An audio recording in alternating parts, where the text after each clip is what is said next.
Glória a Deus. Oh, meus irmãos, bem-vindos. Que Deus abençoe a todos em nome de Jesus. Amém? Vamos sentar. Vamos sentar em nome do Senhor. Eu tenho plena certeza que esse culto vai ser um culto de grandes bênçãos para todos nós. Amém, Jesus? Basta você dar atenção à palavra. É como o nosso pastor Jaime de Amorim sempre fala, não é por passe de mágica. Jesus não é o gênio da lâmpada.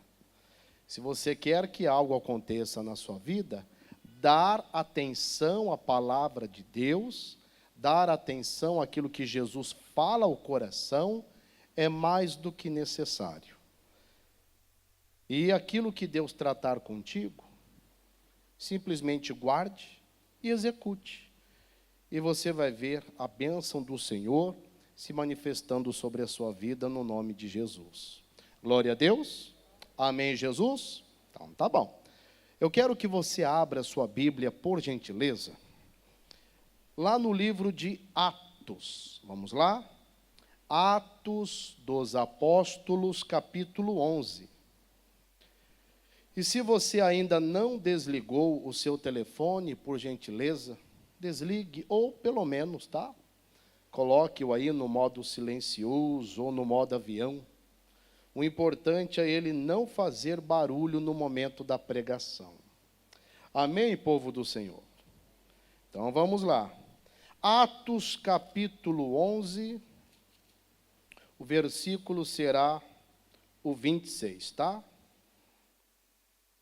Atos dos Apóstolos, capítulo 11, o versículo será o 26. Todos encontraram? Podemos? Pois bem, o texto diz assim: E sucedeu que todo um ano se reuniram naquela igreja e ensinaram muita gente. Em Antioquia foram os discípulos, pela primeira vez, chamados, o que, igreja? Cristãos. Bom, eu quero falar um pouco com vocês, no dia de hoje, a respeito de sermos cristãos verdadeiros. Por que, pastor, existem cristãos falsos? Na verdade, irmão, o cristão, de fato, ele sempre vai ser verdadeiro. Mas existem aqueles que se intitulam cristãos, mas no fundo, não são. E por que eu digo isso? Deixa eu explicar para você. Porque quando nós olhamos para essas pessoas, e quando nós observamos a maneira como elas estão vivendo, a vida que elas levam não condiz com a vida de um verdadeiro cristão. E por quê, pastor? É simples. Cristão significa parecido com Cristo. Inclusive, o texto que nós acabamos de ler é a primeira vez em que o termo surge. Lá na cidade de Antioquia, pela primeira vez, os discípulos são chamados cristãos. E por que eles são chamados cristãos? Porque a forma deles viverem, deles procederem, a vida deles, de uma forma geral, refletia a vida de Cristo. A vida que eles viviam se assemelhava à vida de Cristo. Então eles receberam ali, coloque entre aspas, uma espécie de apelido, que na época tinha até uma conotação, vamos dizer assim, pejorativa, mas que depois passou a ser um termo para identificar os seguidores de Jesus, os seguidores de Cristo. Daí o termo cristão. E olha, irmãos, hoje, muitas pessoas se intitulam pessoas cristãs, inclusive nós.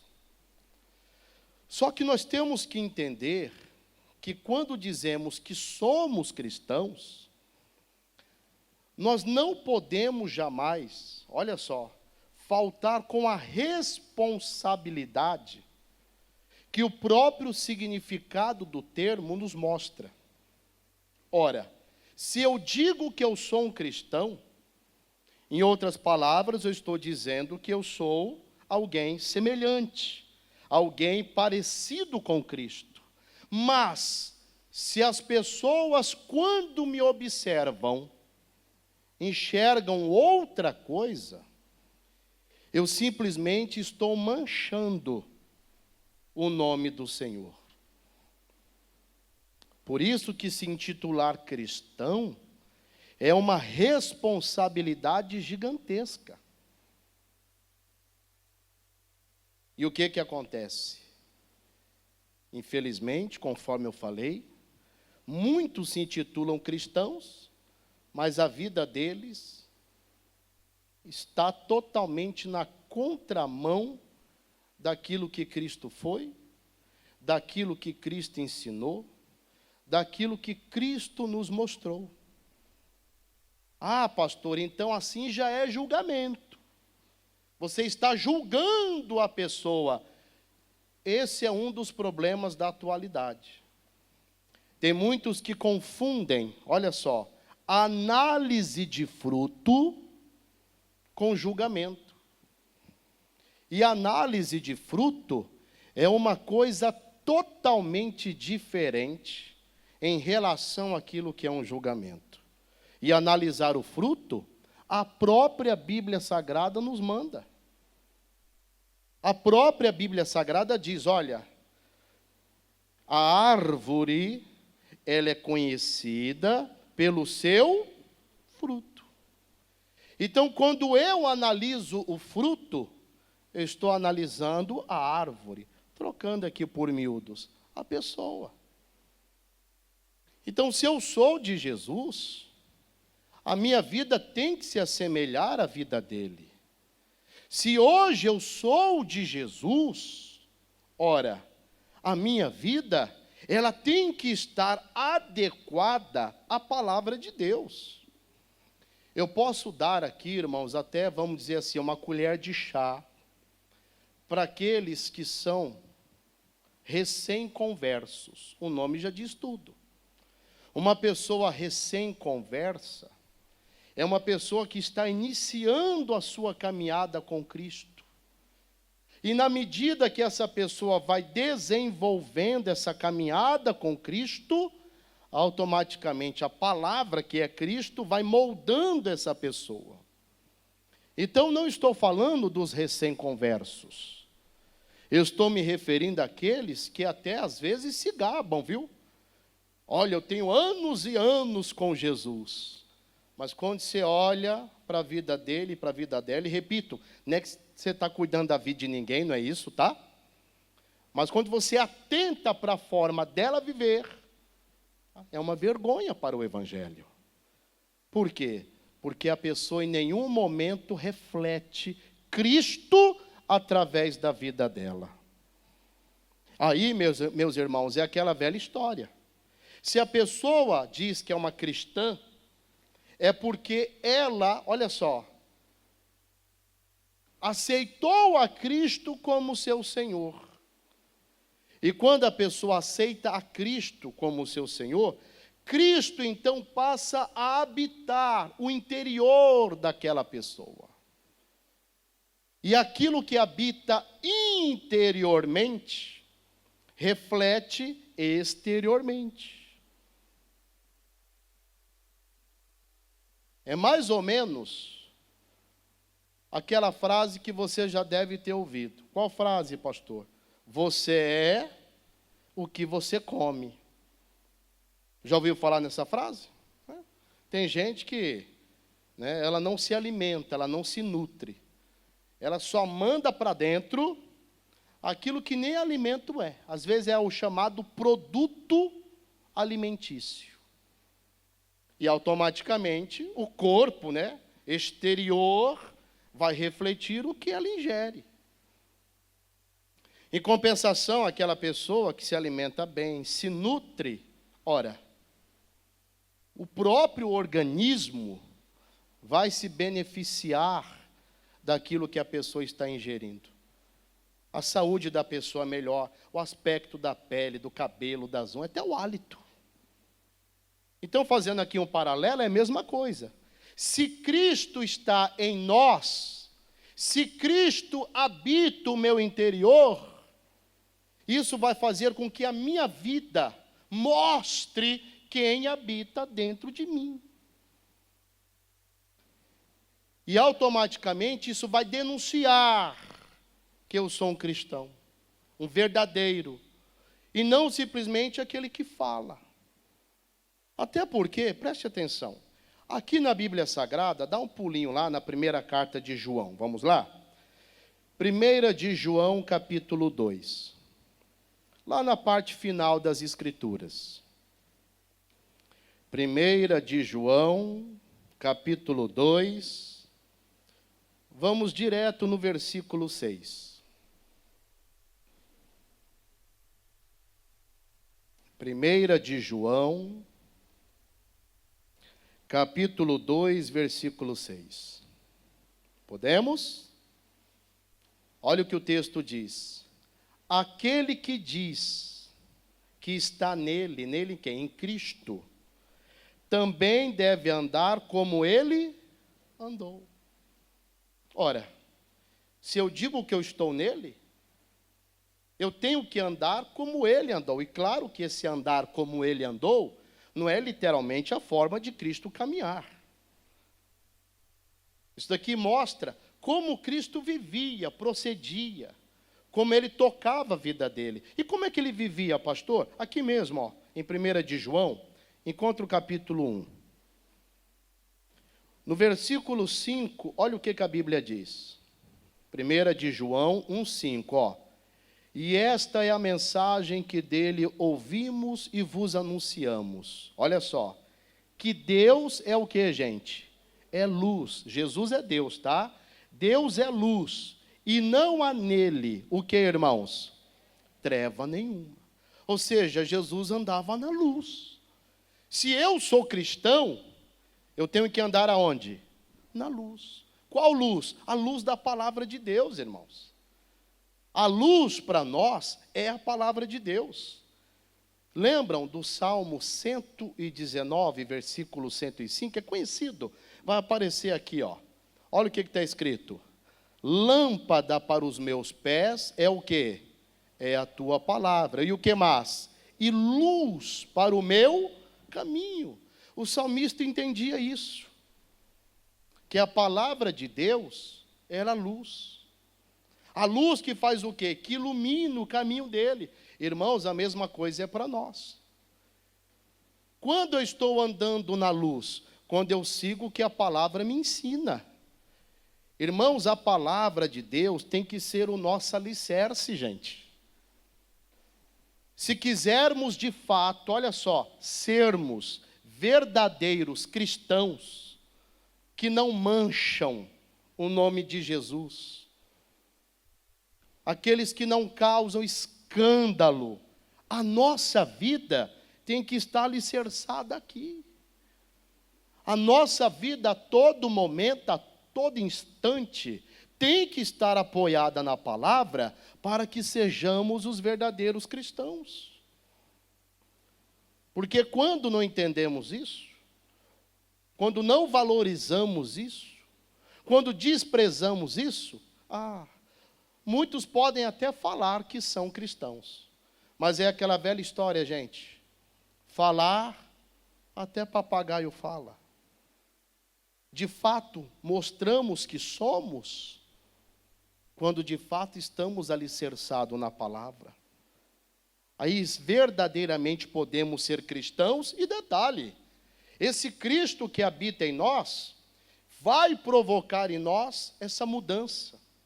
Porque uma coisa é fato, presta atenção, toda pessoa que realmente é um genuíno cristão, que se entregou a Jesus de verdade, essa pessoa tem um antes e o que mais, igreja? E um depois. A pessoa antes de Jesus, antes de se tornar uma pessoa verdadeiramente cristã, ela tinha uma vida errante, uma vida que desagradava a Deus, em todas as circunstâncias. A partir do momento que ela se entrega a Jesus, e que ela realmente se torna um cristão, aí a vida dela passa a ter um outro sentido. Por isso que eu digo, é um antes e um depois. Agora muitos dizem que são cristãos, mas a vida dele não tem nem um antes nem um depois. Ou melhor, só tem o antes, o depois não existe. É aquela pessoa que continua sendo o quê? A mesma. Antes de Jesus mentia. Aí agora diz que está com Jesus, mas continua o quê? Mentindo. Era uma pessoa desonesta. Hoje fala que está com Jesus, mas continua sendo o quê? Desonesta. Era uma pessoa promíscua. Hoje está com Jesus e continua sendo o quê? Promíscua. Espera aí. Alguma coisa está errada aí, irmãos. A Bíblia Sagrada não mente. Paulo, escrevendo à igreja de Corinto, ele fala: aquele que está, em Cristo, nova criatura é. As coisas velhas são o quê? Passadas. Tudo se fez novo. Mas às vezes, nada se fez novo. A pessoa continua sendo a mesma. E detalhe, não muda, porque não quer mudar. Aqui na carta que Paulo escreveu à igreja de Éfeso, tem um texto que nos faz refletir. Efésios capítulo 5, versículo 8, tá? Efésios capítulo 5, versículo 8.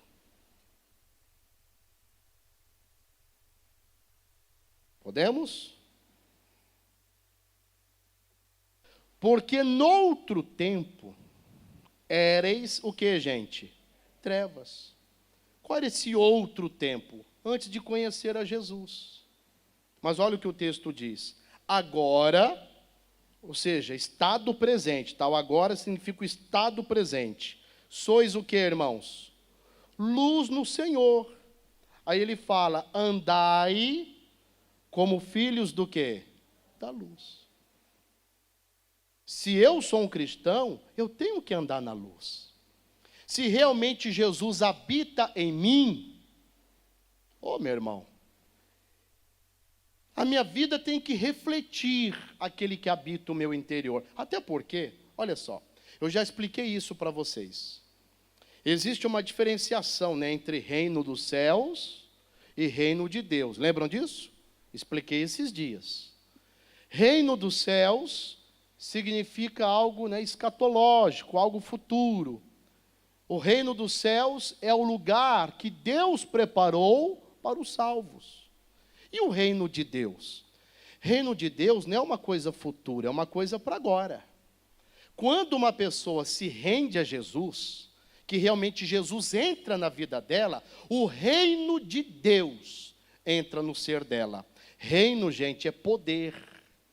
Então, esse reino que entrou, se apodera dela. E esse poder começa a mudar a vida da pessoa. Por isso que eu disse, tem um antes e um depois. E esse reino, que agora se apoderou dela, começa a moldá-la de acordo com a vontade de Deus, de acordo com a santa palavra.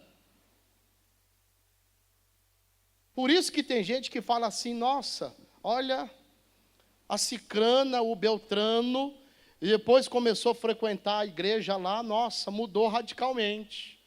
Fizeram lavagem o quê? Cerebral. Já ouviram isso? Um bocado de vocês já ouviram, talvez já falaram isso de você. Ah, fulana?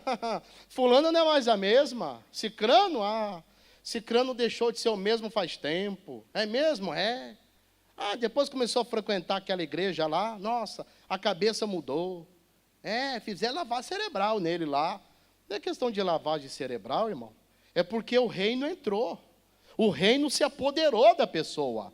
Esse reino, repito, que é poder, vai mudando, vai transformando a pessoa. Agora a pessoa diz que é de Jesus. Diz que é um cristão. Mas a vida dela não teve mudança? Não teve transformação? Vou ser repetitivo de propósito. Aquele que lhe diz que habita interiormente, não reflete nada exteriormente, espera aí, alguma coisa está errada. Por isso, irmãos, que nós devemos entender isso daqui, ó. Abra sua Bíblia, por gentileza, em 1 de João, capítulo 2, volta lá. O versículo é o 4, tá?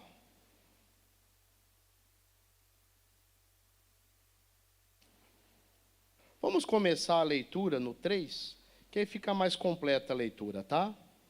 1 de João, capítulo 2, versículos 3 e 4, ó. E nisto sabemos que o conhecemos. Como é que eu sei que eu conheço a Jesus? Que Ele está em mim, eu estou nele. Se guardarmos o que, gente?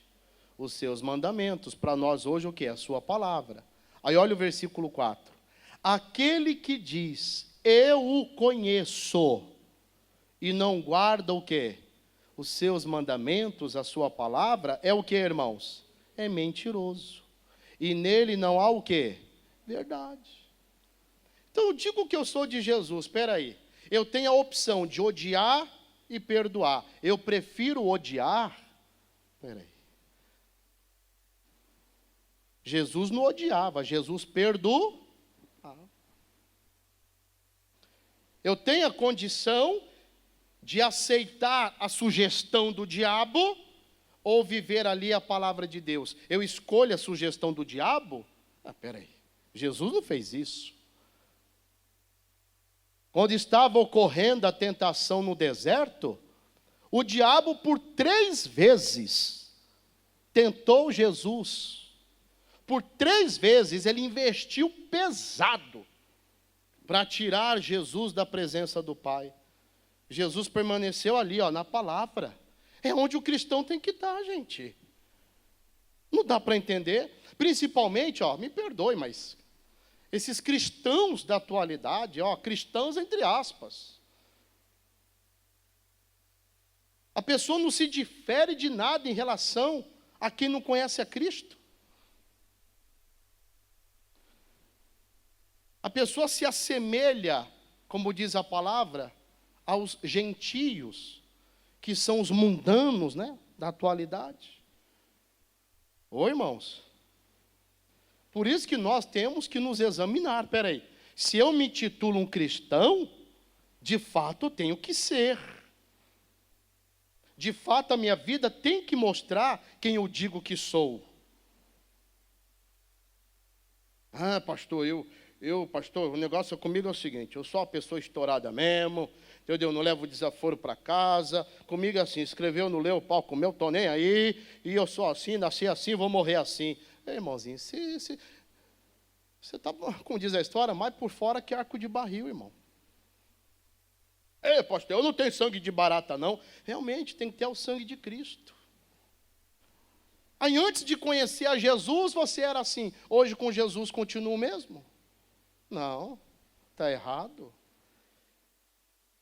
Irmão, vou ser repetitivo de novo. Aquele que habita interiormente, ó, reflete o exterior. Você fala que é de Jesus, irmãozinho, tem que ser de verdade. Aquele que é de Jesus vigia até o que veste. Nós não temos doutrina de roupa na Igreja da Graça, não tem. Mas espera aí, não é porque não existe a chamada doutrina de vestimenta que nós vamos vestir o quê? O que quisermos. A veste de um cristão tem que preservar o quê? A honestidade, o pudor, o respeito. Deixa eu falar de uma forma bem alta aqui, mas todo mundo vai entender. Ô irmã, quem tem o direito de ver as curvas do seu corpo é teu marido. Ô irmão, quem tem o direito de ver as curvas? Se falar curva, o pessoal vai imaginar, né, do marido, às vezes é uma pança, né? Ainda que seja uma pança, é a esposa. Tem gente que gosta daquela veste lascívia, daquela veste provocante. Não, irmão. Não, pastor, é que hoje os tempos são outros. Hoje, pastor, as igrejas têm que serem mais abertas. Não caia nessa não, irmão. A Bíblia diz, pode passar os céus e pode passar também o quê? A terra, mas a palavra de Deus não passa. E hoje realmente nós vemos muitas coisas aí, né? Só misericórdia. Não, porque é carnaval gospel, é balé, né? É balé não, como que é? É balada gospel, né? É carnaval gospel, é quermesse gospel, daqui a pouco vai ter inferno gospel também. Não, meu irmãozinho. Não, pastor, você não entende. É para atrair as pessoas. Irmão, a igreja não tem que atrair pela similaridade com o mundo. A igreja tem que atrair pela diferença. Qual a diferença? A diferença que Cristo faz na vida de uma pessoa.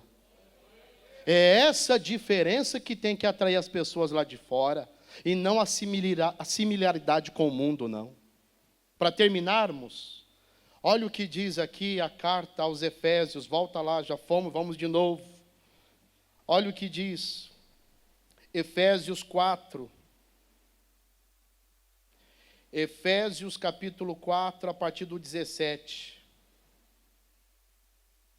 Encontre, por favor.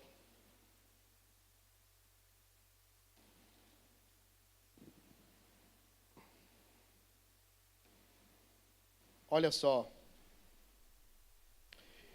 E digo isto, 4:17 de Efésios, tá? E digo isto e testifico no Senhor, para que não andeis mais como andam também os outros gentios, na vaidade do seu sentido, entenebrecidos no entendimento, separados da vida de Deus, pela ignorância que há neles, pela dureza do seu coração, os quais, havendo perdido todo o sentimento, se entregaram à dissolução para com avidez cometerem toda impureza. Mas vós, falando com a igreja, não aprendestes o quê? Assim a Cristo, se é que o tendes ouvido e nele fostes ensinados, como está a verdade em Jesus, que, quanto ao trato passado, olha só, da vida passada, vos despojeis, do velho homem, que se corrompe pelas concupiscências do engano, e vos renoveis no espírito do vosso sentido, para que vos revistais de quem, gente? Do novo homem, ou seja, da nova pessoa que, segundo Deus, é criado em verdadeira justiça e o que mais? E santidade. Essa é a nossa posição. Meu irmãozinho, o trato passado, deixa lá atrás. Seja hoje um verdadeiro cristão, uma nova pessoa em Cristo Jesus. Glória a Deus.